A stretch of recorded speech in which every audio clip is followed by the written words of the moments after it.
Siamo nel cuore dell'estate, 11 luglio 2018, e abbiamo voluto dedicare questa puntata di Friuli Economy alla nautica e all'economia del mare in Friuli Venezia Giulia. Il focus iniziale, molto anche lungo, si porterà sulla nautica e poi vedremo anche tutta l'economia del mare. Presento subito gli ospiti che ho qui questa sera con me a Friuli Economy. Ho Fortunato Moratto della Marina Sant'Andrea, benvenuto Moratto. Buonasera. Buonasera anche a Omar Popesso della omonima Nautica Popesso. Buonasera. Di nuovo qui con noi sugli schermi di Telefriuli, puntata Friuli Economy, il direttore del Centro Studi della Camera di Commercio di Udine, il dottor Mario Passon. Benvenuto Passon. Buonasera. Ed infine, di nuovo qui col cappello di Assonautica, Giorgio Ardito.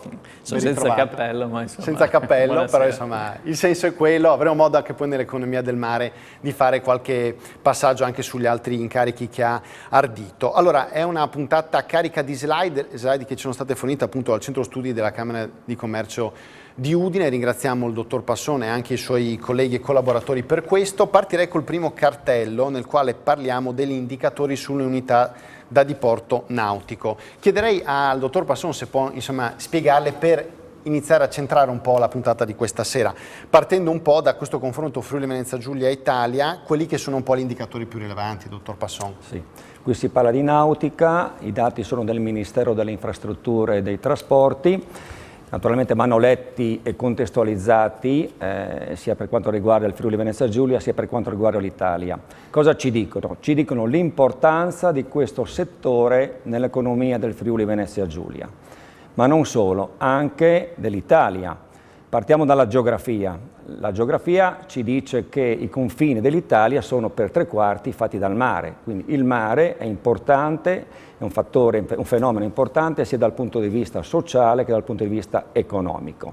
In Friuli Venezia Giulia, il Friuli Venezia Giulia è la regione che per una serie di indicatori economici, fra i quali anche questo, numero di imprese, valore aggiunto, occupati, è la regione più importante con la Liguria dell'Italia settentrionale. Ovviamente le regioni del sud, quelle che la fanno da padrone perché abbiamo due isole, Sicilia e Sardegna, la Calabria confina quasi tutta col mare, la Puglia ha una superficie che è un perimetro che confina col mare molto ampio, però al nord, al settentrione, Friuli Venezia Giulia da un lato e Liguria dall'altra sono regioni dove l'economia del mare e la nautica sono importanti. Ecco, e dopo questo cappello introduttivo che ci ha fatto il dottor Passon, commenterei con Fortunato Moratto il dato nella slide successiva, dove sostanzialmente abbiamo in Friuli Venezia Giulia un elevatissimo numero di posti barca, anche in relazione ai posti barca per chilometro quadro di litorale. Dati che quindi, per quanto riguarda le marine, dovrebbero anche essere favorevoli, oltre che le marine, anche evidentemente per quanto riguarda i turisti, i potenziali clienti, ecco. Il Friuli Venezia Giulia, nella sua caratteristica proprio, è quella di offrire dei posti barca sia chiaramente ai friulani sia ai veneti in particolare, però molta richiesta sul Friuli Venezia Giulia viene da parte delle aree limitrofe, quindi degli stati limitrofi quale l'Austria e la Germania, e attualmente anche altri paesi come l'Ungheria e la Polonia si stanno un po' avvicinando alla nostra area.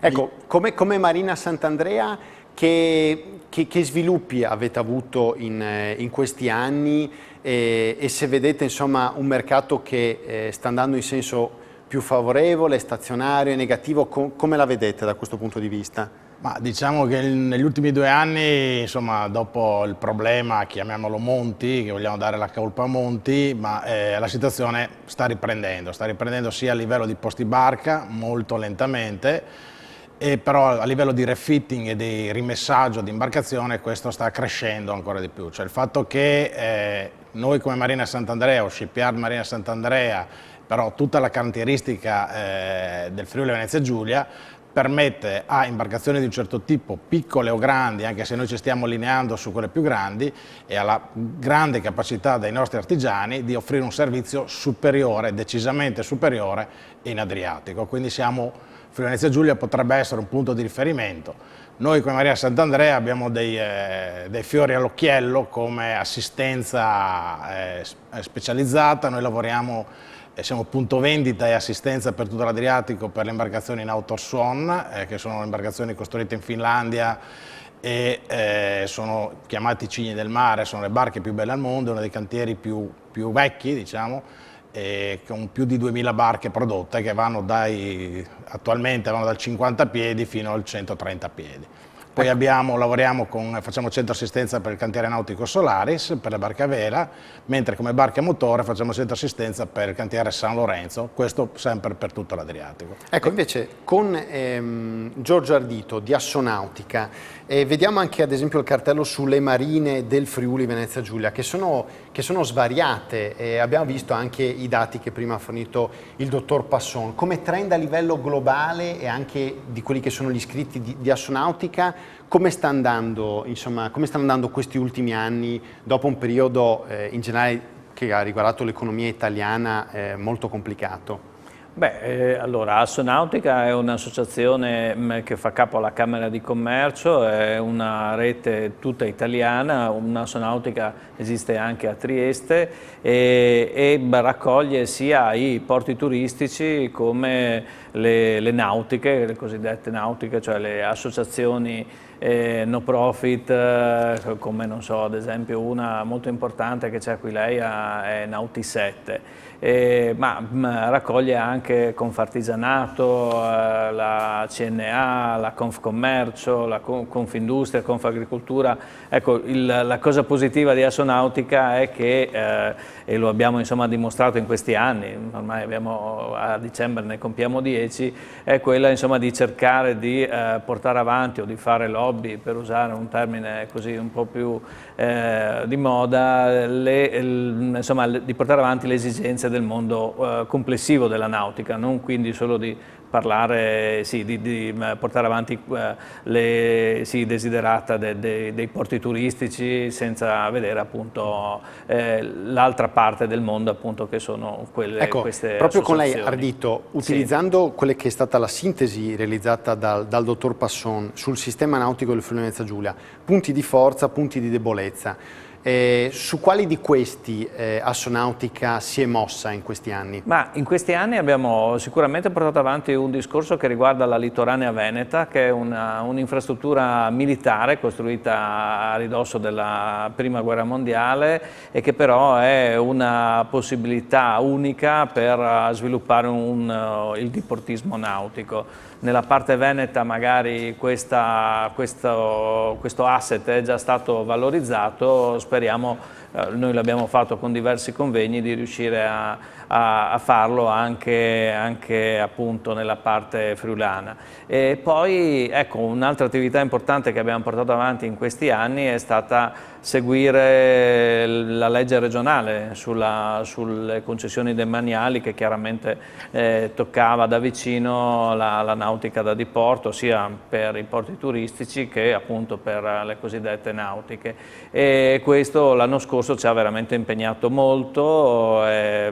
Siamo stati a Trieste, siamo stati in audizione, abbiamo incontrato l'assessore. Il risultato, ecco, non è stato proprio soddisfacente. Adesso con la nuova amministrazione regionale vedremo se sarà possibile riprendere in mano la situazione, insomma, se verrà fatta anche alla luce della sentenza della Corte Costituzionale su questa legge regionale, la 10 del 2017, la sentenza è la 109, se verrà appunto ripresa un attimo in mano. Ecco, chiederei magari alla regia di tornare sul cartello sul sistema nautico del Friuli Venezia Giulia, i punti di forza e di debolezza, e magari chiederei anche a Omer Popesso della Nautica Popesso su quali punti lei si ritrova e pensa che magari un loro sviluppo in senso positivo potrebbero essere d'aiuto anche ad esempio a un'azienda come la sua. Ecco. Ma guarda, noi abbiamo puntato moltissimo sul 360 gradi, ossia il cliente ci porta un'imbarcazione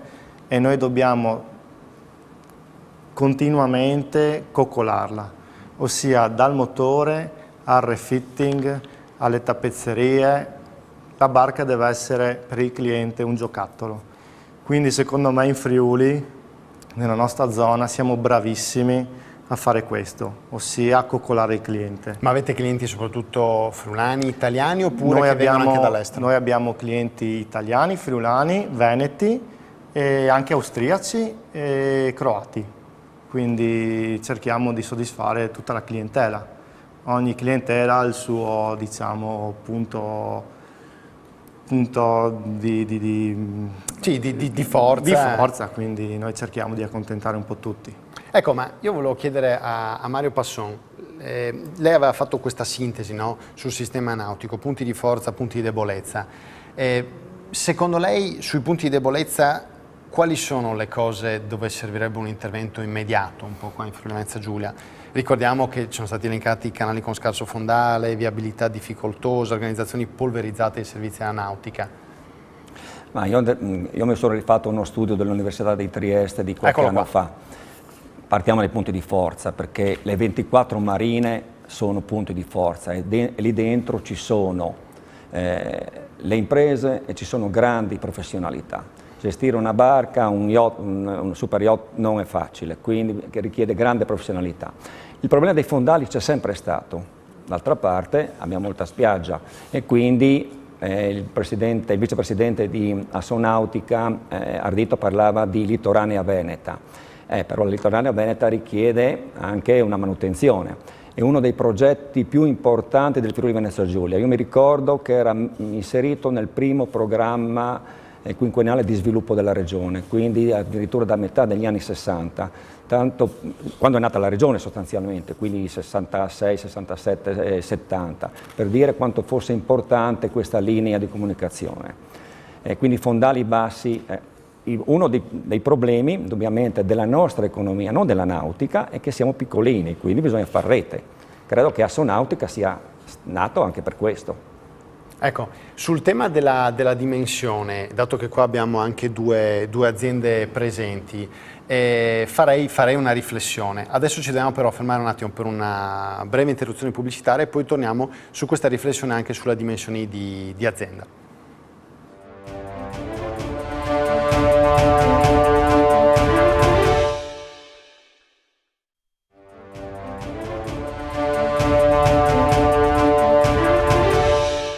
Allora, uno dei punti di debolezza che abbiamo visto del cluster era l'eccessivo frazionamento della dimensione di impresa.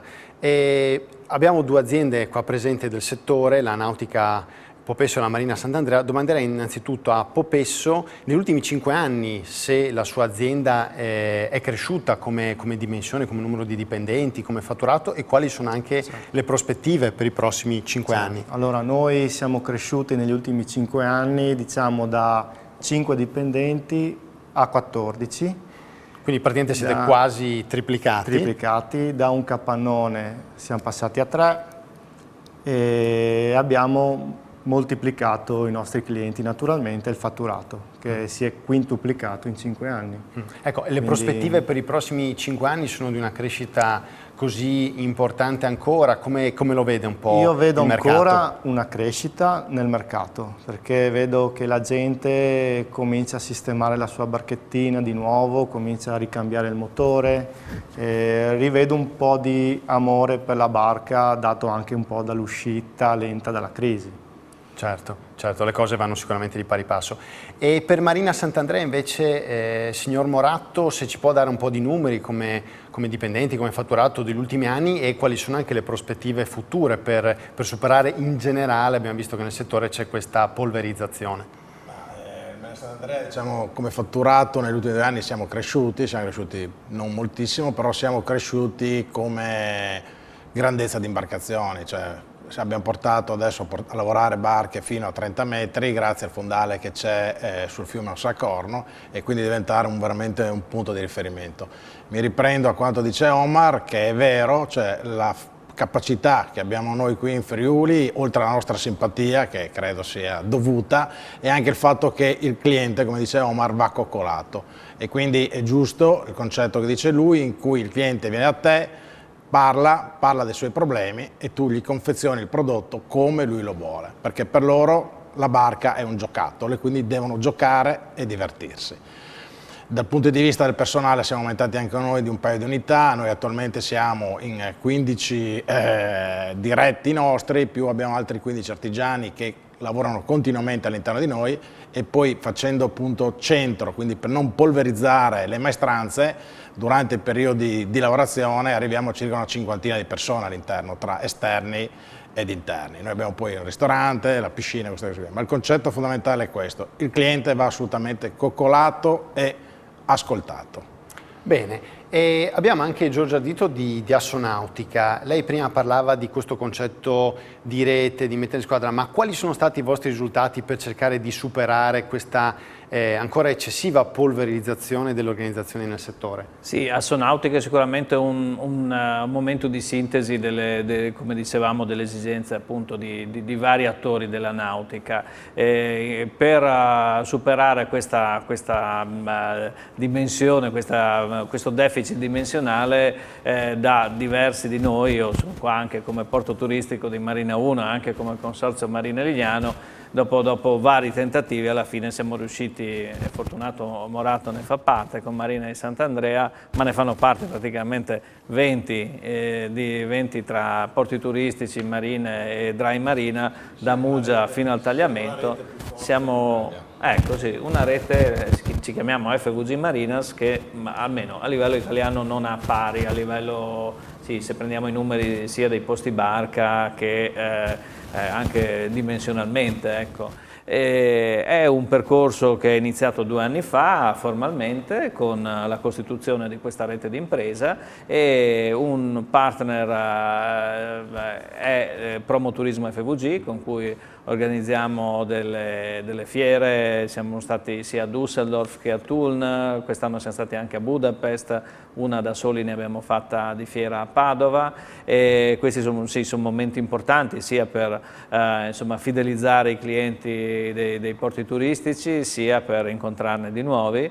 E poi abbiamo fatto partire 2 uffici stampa, uno che ci segue al mercato di lingua tedesca, che sta a Monaco di Baviera, un altro per l'Italia, e ogni anno insieme sempre a Promoturismo FVG organizziamo un educational tour per i giornalisti della nautica, che ha dato in questi 2 anni, insomma, delle soddisfazioni, perché anche tutti questi giornalisti che non conoscevano, come succede sempre, il Friuli Venezia Giulia, hanno trovato, oltre che dei porti turistici bellissimi, una laguna che non sapevano neanche che esistesse, e poi insomma l'entroterra, perché noi come rete e come nautica in generale cerchiamo sempre di vendere anche l'entroterra. Siamo i porti per appunto scoprire approdare nell'entroterra. Questo è, certo. come Aquileia, che insomma ci dà una tradizione millenaria. Ecco, sempre con i dati della Camera di Commercio andiamo a vedere l'andamento delle localizzazioni delle imprese della nautica per settore.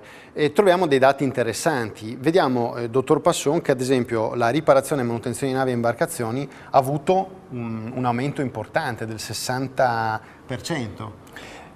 Sì, lasciate stare gli incrementi del 60%, i numeri sono relativi, però il signor Popesso ci ha infatti commenteremo anche con Popesso questo quanto dato. sia importante per il proprietario di una barca tenerla bene, che le persone che tengono la barca e che quindi curano la barca anche durante l'inverno siano persone professionali e che tengono bene il loro giocattolo. Certo, si conferma invece purtroppo, dottor Passon, anche nel settore della nautica le difficoltà un po' per la parte commercio e servizi, e anche per quella delle costruzioni. Meglio invece va per la riparazione e manutenzioni, e invece per le navi e strutture galleggianti rispetto invece a quelle da diporto e sportive. Sì, la questione del commercio e dei servizi è perché si concentrano in qualche modo, quindi qui dentro ci sono non solo la distribuzione dei carburanti, ci sono anche il commercio all'ingrosso e il commercio al dettaglio, quindi è un andamento del settore in generale, di tutto il commercio. Quello dei servizi riguarda anche le scuole naturalmente, quindi tutti i servizi che riguardano anche questo settore. Ecco, Popesso, questi dati che mostravamo fornitici dalla Camera di Commercio sono dati molto incoraggianti per il suo settore, no? Con questo aumento importante che ci sembra anche sia coerente con quello che ci ha detto come crescita di dipendenti che lei ha avuto, anche di fatturato. Direi proprio di sì, anche perché secondo me uno dei nostri doveri è quello di educare il cliente a una buona manutenzione della barca. Per fare questo dobbiamo avere dei tecnici che sappiano consigliare, nonché fare le dovute riparazioni alla barca. Però la manutenzione è diventata una cosa importantissima, sia dell'apparato motore che dell'apparato barca in generale. Ecco, ma con una buona riparazione, una buona manutenzione delle riparazioni, una barca e il suo motore per quanto tempo possono durare? Una barca manutenzionata bene può durare anche 50 anni. Io sono proprietario di un Bora 2, che è un'imbarcazione del 1962, grazie, e vi dico che è una barca stupenda e che naviga benissimo tuttora, quindi una buona manutenzione importantissima. Ecco, non so se il signor Fortunato Marato voleva commentare anche lui questi dati, che chiedo magari alla regia se li può riproporre un po' sul trend delle varie aziende che, diciamo così, costituiscono il settore.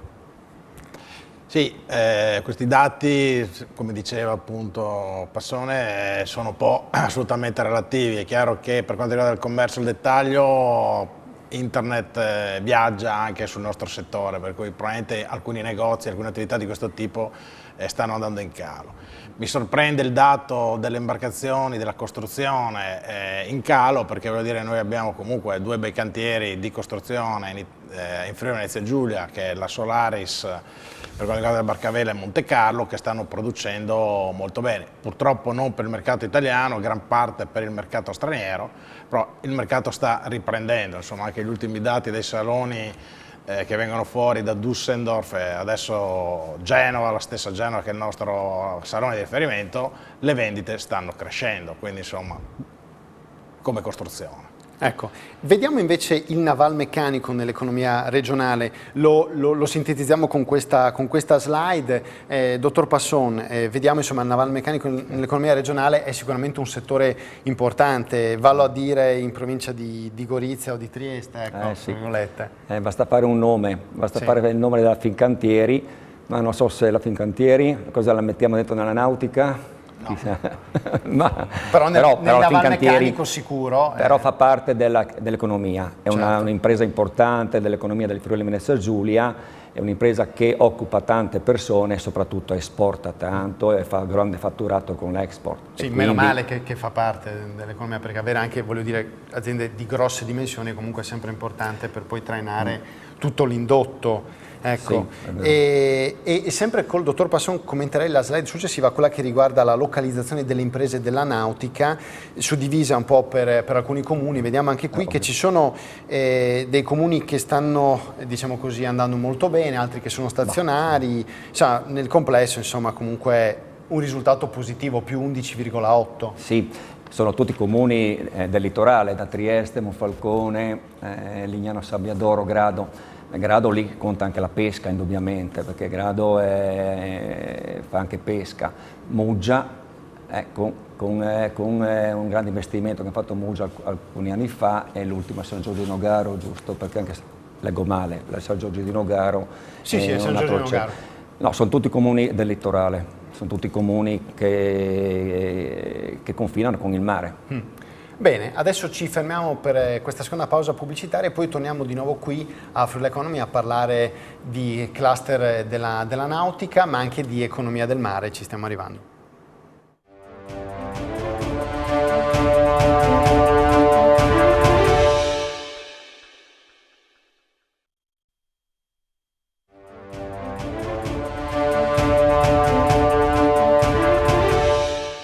Popesso dell'omonima nautica, ci può parlare un po' di quella che è la produzione, parliamo soprattutto anche come riparazioni, come manutenzione, ma insomma quindi le attività pratiche che voi fate alle barche grandi e piccole su commessa, e quanto anche magari adesso le barche di piccole dimensioni sono approcciabili a questo discorso rispetto a un tempo? Certo, in particolar modo le barche di media misura, parlo 8-10 metri, sono diventate molto più abbordabili da parte di avvocati, dottori, medici che prima puntavano alla barca grande. Adesso con i nuovi motori, con i nuovi layout che le barche offrono, anche una barca di piccole dimensioni può offrire una buona dimensione per viaggiare, per la Croazia, per l'Alto Adriatico. Quindi noi cerchiamo... Su che costi siamo normalmente? Sugli 8-10 metri? Ci aggiriamo dai 50.000, 70.000, dipende da tutte le barche, dalle diversi... Mentre in un anno mantenere diciamo, una barca quanto costa mediamente? Ma io mi aggirerei attorno sempre al 10% del valore della barca più o meno. Poi dipende dal cliente, se lui vuole fare dei lavori extra, se vuole migliorarla. Ci sono vari modi per migliorare una barca adesso. Quali sono quelli più frequenti anche nelle piccole imbarcazioni? Naturalmente la rimotorizzazione con motori molto più potenti, molto più belli, molto più elettronici, layout differenti nell'imbarcazione, ossia delle sedute particolari, il tech, varie cose. Le barche ormai si possono personalizzare moltissimo negli ultimi anni. E quando parliamo di motori, lì rifarlo su che range si è? Noi siamo concessionari sia di motori fuoribordo che motori entrobordo, quindi parliamo sia di modernissimi fuoribordo, come i giapponesi o gli americani, che hanno fatto dei prodotti straordinari, come dei nuovi motori entrobordo che consumano veramente poco e sono affidabilissimi. Quindi un cliente può tenersi, come dicevo prima, una barca anche datata di 30 anni, ma rimotorizzare con un motore nuovo e divertirsi come se fosse nuova. Quindi questa è la nuova via da seguire. Che lei vede, insomma, che sta andando per la maggiore anche con i clienti del Friuli Venezia Giulia o con quelli stranieri? Anche del Friuli Venezia Giulia, direi soprattutto del Friuli Venezia Giulia. E invece a Fortunato Moratto domanderei l'eccellenza, diciamo così, nella canteristica, nelle marine in Friuli Venezia Giulia, se è arrivata a un livello così competitivo da poter, diciamo così, gareggiare col resto dell'Italia, ecco. Ma sicuramente sì, noi ne abbiamo di questa esperienza e quindi voglio dire il fatto che delle imbarcazioni si permettano di fare il Giro dell'Italia e approdare sulle nostre coste per essere lavorate e curate e che arrivino barche per quanto ci riguarda nei nostri porti, anche in particolare a Marina Sant'Andrea, dal Messico, dall'Australia, dalla Nuova Zelanda, dalla Grecia, dalla Turchia, questo vuol dire che la nostra immagine, cioè il nostro prodotto lavorato, finito, è un buon prodotto di assoluta qualità in primis, perché le nostre maestranze sono veramente molto brave e dico che vanno da Lignano fino a Trieste, quindi insomma su tutta la regione, e con dei costi relativamente giusti, cioè quindi anche inferiori rispetto ad altre parti d'Italia. Teniamo presente che una volta il massimo, i poli più importanti erano la zona di Viareggio e la zona di Ancona e un po' sta ripartendo la zona di Napoli, ma noi ci siamo proprio piazzati molto bene e quindi, le ripeto, barche fanno il Giro d'Italia per venire a svernare da noi e poi per poter sistemare le barche, rimessare le barche, ristrutturare le barche e poi ripartire di nuovo. Noi apparteniamo come Marina alla rete Marina FVG che abbiamo costituito con 20, come diceva prima Giorgio Ardito. Io e Giorgio siamo uno dei 5 amministratori dell'area e abbiamo cercato di catalizzare il più possibile la clientela offrendo dei pacchetti ai nostri clienti presenti e nuovi che arrivano da fuori. Abbiamo costituito la card che dà delle facilities se uno si sposta all'interno delle nostre 20 marine e nel futuro vorremmo dare anche delle facility per l'entroterra, perché è importante. L'entroterra del Friuli Venezia Giulia è un bellissimo entroterra e dobbiamo dare alle persone che vengono da fuori la capacità di andare all'entroterra, e quelle persone che sono venute sono state trovate benissimo, sia dal punto di vista dell'ambiente, di quello che c'è da vedere, e poi un aspetto culinario sicuramente di alta qualità.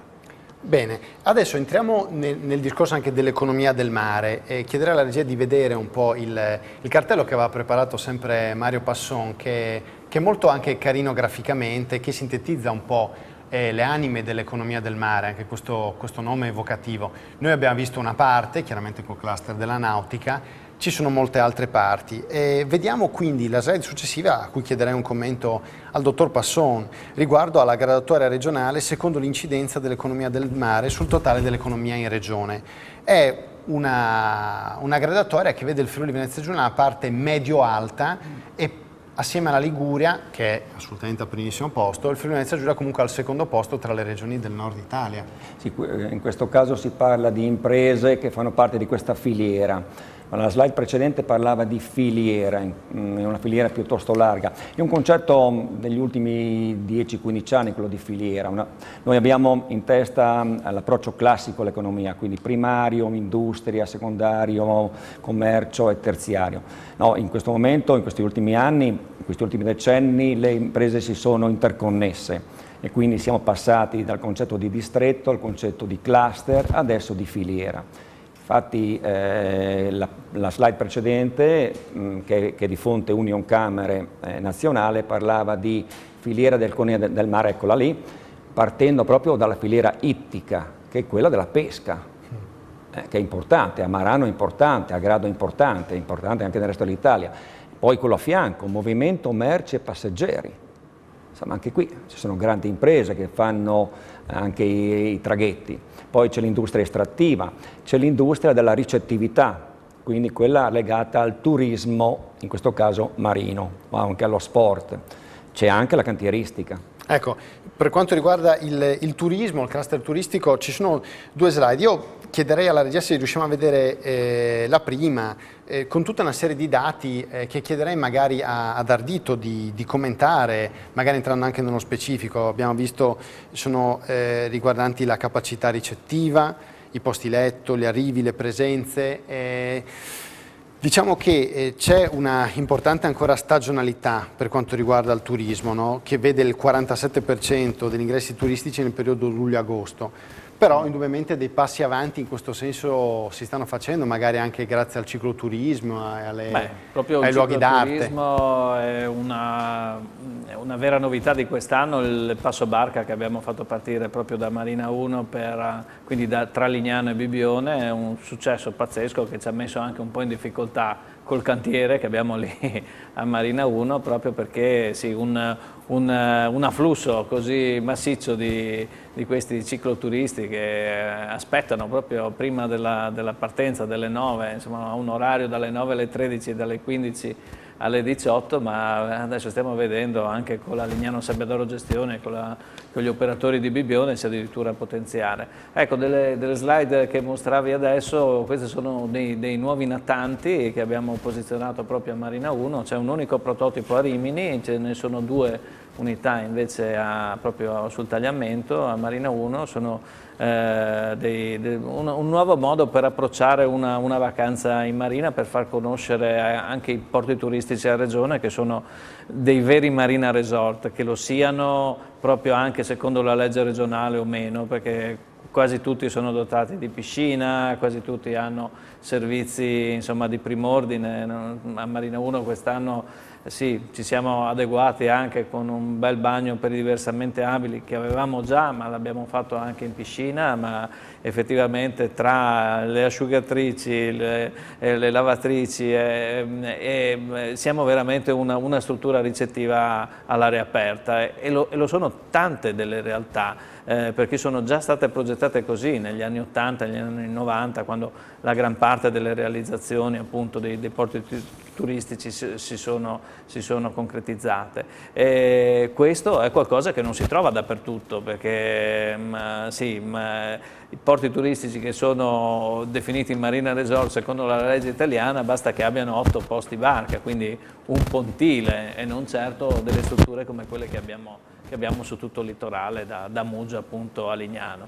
Una cosa importante secondo me che riguarda anche i porti turistici è l'intrattenimento. A Marina 1 abbiamo fatto una festa sabato scorso per l'inizio della stagione, un'altra ne faremo a fine stagione, ma è una cosa di cui ci dobbiamo sempre più occupare, dagli incontri che organizziamo con i diportisti, con un comandante di lungo corso, proprio per dare dei consigli sulle manutenzioni alle imbarcazioni, oppure anche sui tipi di crociera da organizzare, agli accordi con la scuola di patenti nautiche che abbiamo sempre lì, o a quello con la scuola di sub, proprio per far vivere il mare un po' a 360 gradi. E come attività che per la bandiera blu importante riconoscimento che tante marine del Friuli Venezia Giulia ricevono, e noi la riceviamo dall'anno dell'istituzione, dal 1990.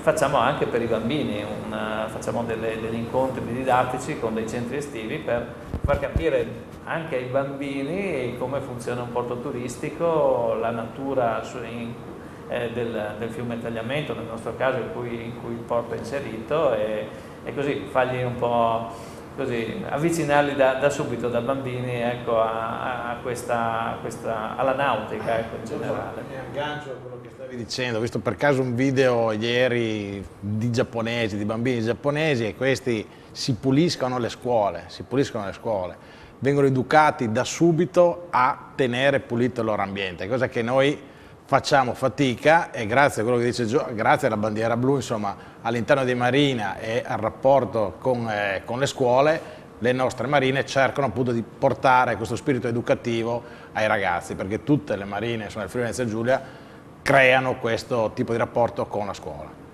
Bene, che è importante. Ci fermiamo per l'ultimissima interruzione pubblicitaria e poi di nuovo torniamo qua a Friuli Economy.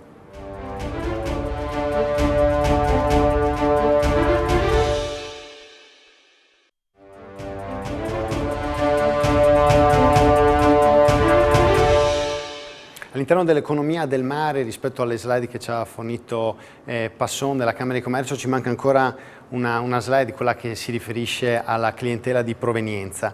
Prima di vederla però nel cluster turistico e quindi di coinvolgere Giorgio Ardito, volevamo sapere da Popesso quanti dei clienti della sua nautica vengono dal Friuli Venezia Giulia, dall'Italia, e quanti invece vengono dall'estero, e quali sono i mercati più interessanti? Allora, io devo dire che noi lavoriamo moltissimo anche con la pesca, quindi con i professionisti, e quindi abbiamo anche dei clienti croati e sloveni in questo caso. Per il diportismo invece posso dire che raggiungiamo un buon 30% di clienti sia austriaci che croati, però per la gran parte ancora friulani e veneti. Quale pensa che sia il modo giusto per cercare di arrivare all'estero ancora di più? Se questo per lei è importante o se le bastano invece soprattutto i clienti, diciamo così, italiani del Friuli Venezia Giulia? Per me è importantissimo, secondo me è la qualità. Se noi diamo qualità, l'austriaco, il tedesco che prima andava in Croazia nei cantieri croati, ritorna da noi. Perché Bisogna lì trovava qualità. più qualità? Trovava più prezzo. La qualità la trovi sempre in Italia, sempre. Ma che differenziale di prezzo c'era? Secondo me è una buona differenza, ma data dalla non qualità dei loro lavori. E adesso li vede tornare più verso di voi? Li vedo tornare più verso l'Italia, più verso il Friuli. Ma il rapporto invece con i pescatori, com'è che si è creato? Voglio dire, soprattutto quelli anche stranieri, di cui lei prima parlava, che è interessante, ecco. Perché ormai le officine nautiche che lavorano sui pescherecci sono rimaste ben poche. Bisogna avere un po' di esperienza. Io ho ancora mio papà in azienda, quindi un'esperienza di un signore di 72 anni che continua l'attività. Quindi è data molto dall'esperienza. Il passaggio generazionale nella vostra azienda è avvenuto, nel senso adesso è avvenuto a livello proprio completamente, di direzione aziendale? Lui sì. è ancora socio, però naturalmente largo ai giovani, diciamo. Certo, certo. È un tema questo del passaggio generazionale su cui abbiamo parlato varie volte a Friuli Economy ed è molto importante in Friuli Venezia Giulia, visto l'enorme numero di imprese familiari che ci sono. E invece a Fortunato Moratto chiederei invece per quanto riguarda la sua marina, insomma, qual è la componente di stranieri, se è prevalente o invece è inferiore rispetto a quella di italiani, di friulani, soprattutto se sono stranieri da che paesi vengono e come fanno ad attirarli? I numeri per noi sono un po' diversi, cioè abbiamo circa un 50% di italiani che vanno la gran parte dal Veneto e dal Friuli Venezia Giulia, e un 30% di tedeschi e austriaci e un 20% tra la Svizzera, inglesi, come dicevo prima, australiani, quindi è abbastanza variegata. Comunque abbiamo anche sloveni, imbarcazioni slovene che vengono da noi a fare dei lavori. Quello che diceva Popesso è la vera verità, cioè nel senso che La Croazia si è sviluppata molto bene dal punto di vista turistico con le marine, però la Croazia ha un vantaggio che noi non abbiamo, che è la costa, che è stupenda, uno dei posti più belli al mondo dove si naviga, però come assistenza e servizio non ci siamo.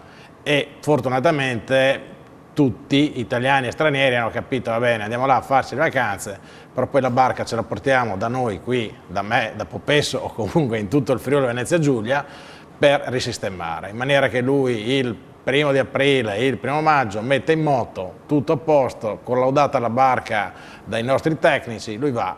E una cosa che noi facciamo, ma credo che lo facciano parecchie marine, è quella di dare un'assistenza call per quanto riguarda le imbarcazioni quando sono fuori, per cui noi abbiamo del personale addetto, meccanici e professionisti, che se un cliente ha un problema ci chiama e in qualche modo noi interveniamo. Noi abbiamo dei vari punti anche a cui ci appoggiamo in Adriatico e anche di là in Tirreno, ma interveniamo anche noi personalmente. E questo psicologicamente i clienti li aiuta.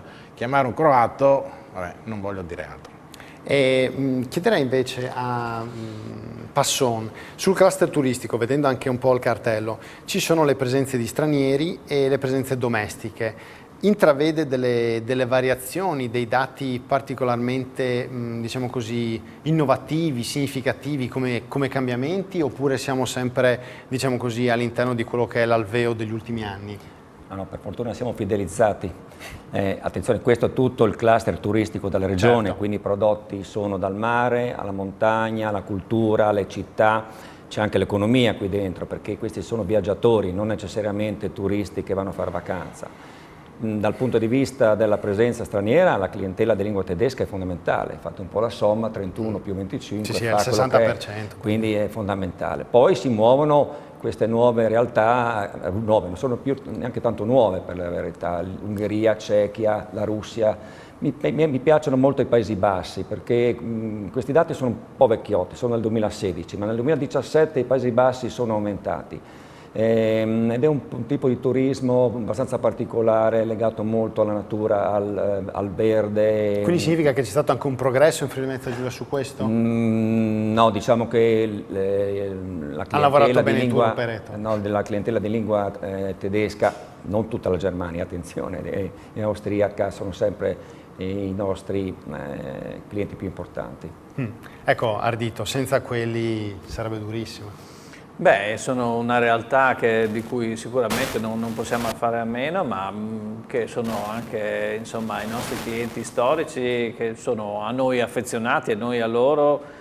Come Lignano Sabbiadoro abbiamo un gemellaggio ufficiale con Eisenstadt, che è la capitale del Burgenland, una delle 9 regioni dell'Austria, e un altro tra operatori forse molto più simpatico con Obertauern, che è una bellissima località appunto sui Tauri, e che ci dà anche modo di avere proprio una collaborazione tra operatori, anche per utilizzare magari, dare un'opportunità al personale appunto impegnato in una lunghissima stagione invernale come quella di Obertauern, di farne un'altra, ecco, estiva a Lignano.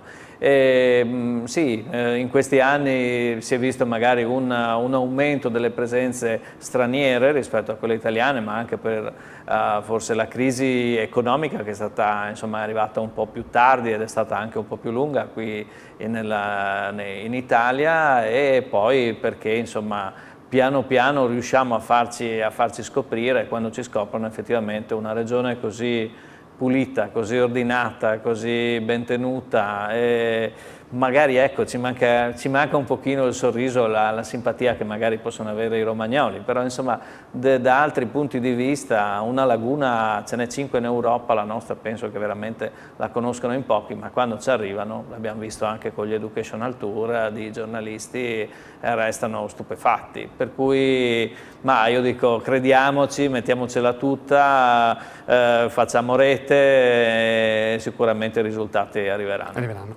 Bene, ringrazio gli ospiti che ho avuto questa sera sulla nautica nell'economia Friuli Venezia Giulia e anche l'economia del mare, e adesso lancio la rubrica sul mercato del lavoro in Friuli Venezia Giulia, Friuli Lavoro, e do appuntamento a voi tra una settimana per una puntata invece legata al settore dell'agricoltura in Friuli Venezia Giulia. Grazie.